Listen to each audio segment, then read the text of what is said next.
Welcome to our channel. আজকে একটা snack recipe share করছি আপনাদের সাথে। খুবই ক্রিস্পি এবং বাসায় থাকা উপকরণ দিয়ে তৈরি করতে পারবেন। তার জন্য আমি এখানে একটা চুলায় জল বসিয়ে দিয়েছি এবং বিভিন্ন রকম পাস্তা নিয়ে নিয়েছি নুডলস। আমি এখানে ম্যাকারনি পাস্তাগুলো সেদ্ধ করে নেব। ভালো করে সেদ্ধ করতে হবে। সেদ্ধ করে আমি একটা প্লেটের মধ্যে রেখে দিব ঠান্ডা হওয়ার জন্য। তো ম্যাকারনিটা সেদ্ধ হয়ে গেছে। এখন একটা প্লেটে আমি ঠান্ডা করে নেব। ওকে, সো এরকমভাবে রেখে দিচ্ছি ঠান্ডা হওয়ার জন্য।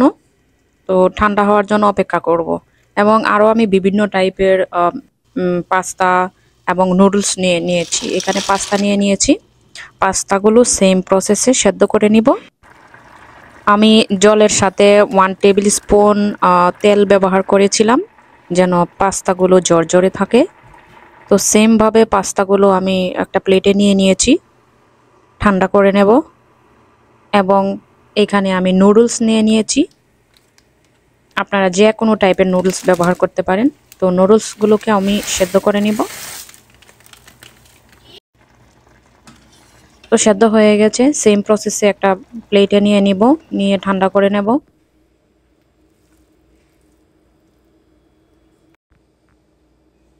ওকে, এখানে আমি একটা প্লেটে রেখে দিয়েছি ঠান্ডা হওয়ার জন্য।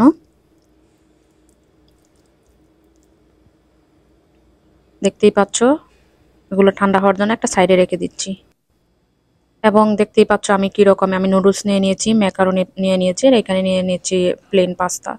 সো আর এখানে আমি ওই পাস্তাগুলোকে ফ্রাই করার জন্য অল পারপোজ ফ্লাওয়ার নিয়েছি হাফ কাপ। ফ্লাওয়ারগুলোর সাথে পাস্তাগুলো অ্যাড করে দিব। যেহেতু তেলে ফ্রাই করব সেই জন্য আমি একটু ফ্লাওয়ার মিশিয়ে নিয়েছি। এরকমভাবে লাইট ফ্লাওয়ার মিশিয়ে নিতে হবে ফ্রাই করার জন্য, তাহলে অনেক ক্রিস্পি হবে।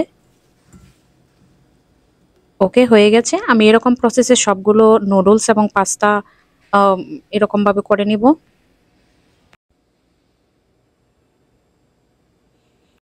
তো দেখতেই পাচ্ছ, আমি পাস্তাগুলো দিয়ে দিয়েছি আবার।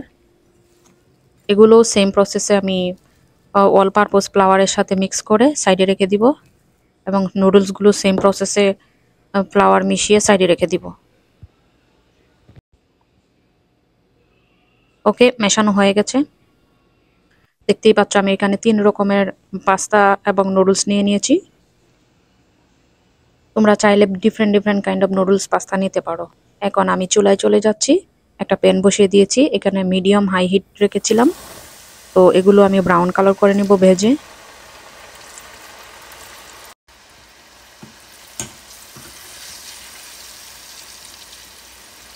ওয়েট করতে হবে আনটিল ব্রাউন কালার হওয়া পর্যন্ত। অ্যাকচুয়ালি বৃষ্টির দিনে এরকম স্ন্যাক খেতে খুব ভালো লাগে, খুবই মচমচে, এবং আপনি অনেক দিন পর্যন্ত সংরক্ষণ করতে পারবেন। লাইক ছানাচুরের মতো।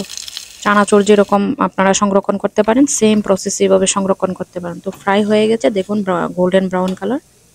তো একটা কিচেন টিস্যুর মধ্যে নিয়েছি যেন এক্সট্রা তেলটা এর গায়ে লেগে থাকে। তো সেম প্রসেসে আমি পাস্তাগুলো ভেজে নিচ্ছি। তো এরকমভাবে নুডলস পাস্তা আমি সবগুলো ভেজে নেব। আমি এখানে বাদাম ব্যবহার করব এবং চিড়ে, সাথে মসুর ডাল অলসো ব্যবহার করব।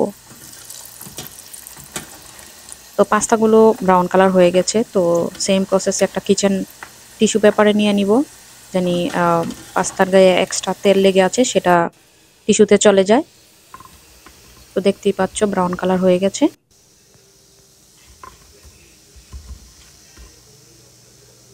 ওকে, এখন নুডলসগুলো দিয়ে দিচ্ছি, দিয়ে সেম প্রসেসে ভেজে নেব।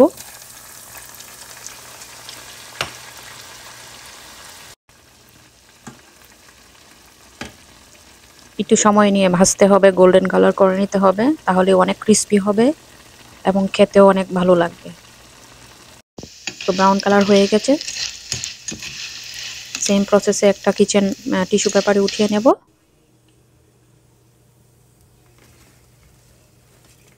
ওকে, এখন আমি এখানে 1 কাপের মতো বাদাম নিয়েছি।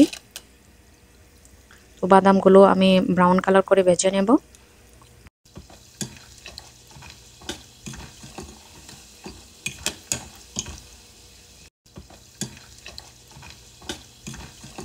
ওকে, অলমোস্ট ব্রাউন কালার হয়ে গেছে।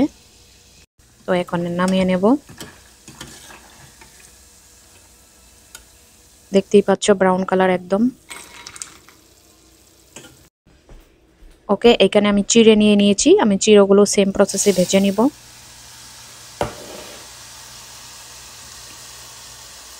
আপনারা চাইলে ব্রাউন কালার চিড়া নিতে পারেন, যে কোনো টাইপের চিড়ে নিতে পারেন আপনাদের পছন্দ অনুযায়ী। ওকে, চিড়ে ভাজা হয়ে গেছে। একটা নামিয়ে নেব কিচেন টিস্যু পেপারে।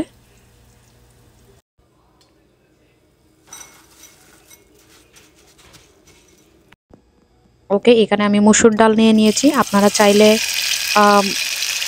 লাইক ব্রাউন কালার যে মসুর ডাল আছে সেটাও আপনারা ব্যবহার করতে পারেন। তো মসুর ডালগুলো আমি ফ্রাই করে নিয়ে নিয়েছি অলরেডি।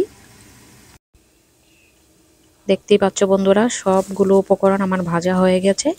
এখন আমি কি ইনগ্রেডিয়েন্টস ব্যবহার করছি চলুন। এখানে আমি চাট মশলা নিয়ে নিয়েছি 2 টেবিল স্পুন, মরিচের গুঁড়ো নিয়ে নিয়েছি 1 টেবিল স্পুন, এবং স্বাদ মতো লবণ নিয়ে নিয়েছি। এখন এগুলো মিক্স করে সবগুলো পাস্তা এবং নুডলস, চিড়ে এবং বাদাম মিক্স করে ভালো করে মিক্স করে নেব।